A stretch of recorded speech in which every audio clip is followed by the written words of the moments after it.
Olá, boa tarde a todos e todas. Gostaria de iniciar o vídeo cumprimentando todos os professores de Ciências Humanas Sociais Aplicadas, em especial a professora Divina Primo e a todos os colegas que estão assistindo esse vídeo. Eu sou a aluna Keliane Alves, do nono ano D, estudante do CEP-MG 13 de maio, líder do grupo. Hoje eu estou aqui para apresentar o resultado do nosso trabalho do componente curricular de História. O nosso grupo é formado pelos seguintes alunos: Ana Luísa Santos, que vai falar sobre a Guerra da China, Guilherme Gomes, que vai falar sobre a Guerra da Indochina, Julia Evelyn, que vai falar sobre a Guerra do Vietnã, Matheus Carrillo, que vai falar sobre a Revolução Cubana, e Silvia Taveira, que vai falar sobre a Revolução Chinesa. Oi, eu sou Ana Luísa e vou falar da Guerra das Coreias. A Coreia, por muito tempo, foi dominada pelos japoneses, e na Segunda Guerra Mundial esse poder aumentou ainda mais, tanto em recursos naturais quanto em pessoas, tanto que na luta os coreanos foram lutar pelos japoneses e perderam. Então foi assinado tipo um acordo, onde libertariam os coreanos da escravidão. Esse acordo foi assinado entre os Estados Unidos e a União Soviética. A União Soviética ficou com uma parte da Coreia e foram para lá. Os Estados Unidos, com medo deles não cumprirem o acordo, ficou com o lado sul da Coreia. Foram para lá e ficaram lá sem o consentimento dos coreanos, mas eles não podiam fazer nada, pois os outros eram muito mais fortes que eles. A Coreia do Norte ficou com a União Soviética por 5 anos e depois a União Soviética foi embora. E um ano depois os Estados Unidos foi também, mas a Coreia ainda ficou dividida em duas. A Coreia do Norte, comandada pelo Kim Il-sung, e a Coreia do Sul, dominada pelo Syng-hee. O Kim Il-sung era comunista e queria tornar toda a Coreia comunista e ter toda a Coreia para si. E o Syng-hee, ele era contra o comunismo, querendo também toda a Coreia para si, dominar toda a Coreia. Então começou a guerra, a batalha, cada um querendo para si toda a Coreia. Os Estados Unidos ficou ajudando a Coreia, pensando que o Japão não ia fazer absolutamente nada, não ia apoiar o lado norte. Começou a batalha e o lado sul ganhando, atravessando e ganhando boa parte do lado da norte. Só que o Japão se importou sim e foi lá interromper essa guerra e ajudar o lado norte.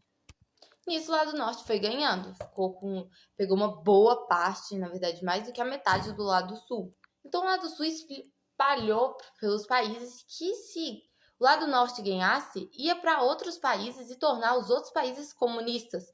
Então, os outros países, com medo, foi ajudar o lado sul, deixando o lado sul com muita força e fazendo eles ganharem bastante.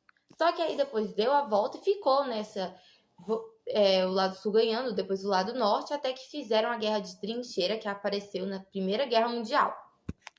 E os ataques, tiveram muitos ataques aéreos, até que finalmente foi assinado um armistício. Só que a Guerra da Coreia acontece até hoje, porque não foi assinado um tratado de paz. A Coreia foi dividida entre no paralelo 38. Não se sabe ao certo quantas pessoas morreram nessa guerra, mas estima-se que sejam uns 3 milhões de pessoas. Depois da guerra, o lado norte estava muito forte, enquanto o lado sul estava muito pobre, muito acabado. E o lado norte super rico. Só que nos anos 80 tudo mudou, o lado sul ficou super rico, pessoas, em recursos, tudo. E o lado norte caiu bastante, tanto que teve a guerra na Coreia do Norte, como muitos já devem conhecer. A Coreia do Sul é a que hoje conhecemos, rica, poderosa, cheia de financiamento. E o lado norte é o que a gente conhece hoje, muito fechado. Até hoje, o lado norte tem uma guerra, uma rixa com os Estados Unidos e com a Coreia do Sul. Tanto que os Estados Unidos estão alerta, porque agora a Coreia do Norte, né, conseguiu aquela arma nuclear, deixando todo mundo muito assustado e todo mundo está alerta com isso. Tanto quanto a China, os Estados Unidos e a Coreia do Sul. E essa foi a minha explicação sobre a Guerra da Coreia. Eu vou falar sobre a Guerra da Indochina ou Guerra do Vietnã. A Guerra do Vietnã ocorreu perto da Guerra Fria, então os Estados Unidos e a União Soviética estão um pouquinho no meio deles. O Vietnã era uma colônia e lutava muito pela sua independência contra a França.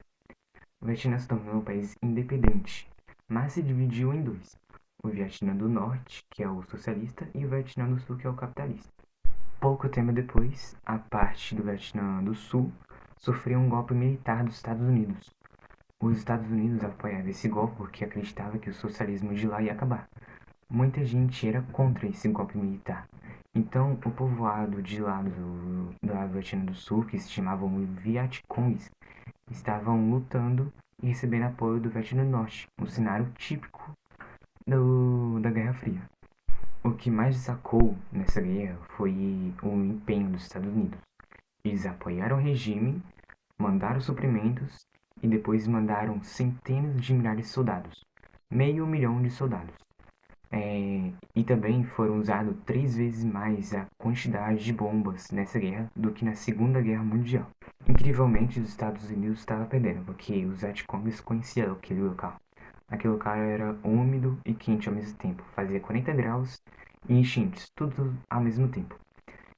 Eles eram acostumados e recebiam também apoio dos seus povos. Inclusive, foi um plano dos Estados Unidos que era atacar as vilas para que os Vietcongs não recebessem ajuda desses povos, dessas vilas. Inclusive, um filme que mostra muito sobre essa guerra, que é muito parecido sobre essa guerra do Vietnã, se chama Forrest Gump. Inclusive, essa foto aqui mostra as pessoas fugindo desse ataque dessas vilas e mostra uma menina pelada, correndo. Ela, hoje em dia, ela tem 50 anos, é ativista pacifista da ONU. E até hoje ela carrega marcas sobre ataques de bombas nessas vilas. Mais de 50.000 soldados morreram na guerra. Então, de repente, os americanos pensaram, imaginaram: o que a gente está fazendo aqui? Por que a gente está lutando com eles? O que a gente tem a ver com isso?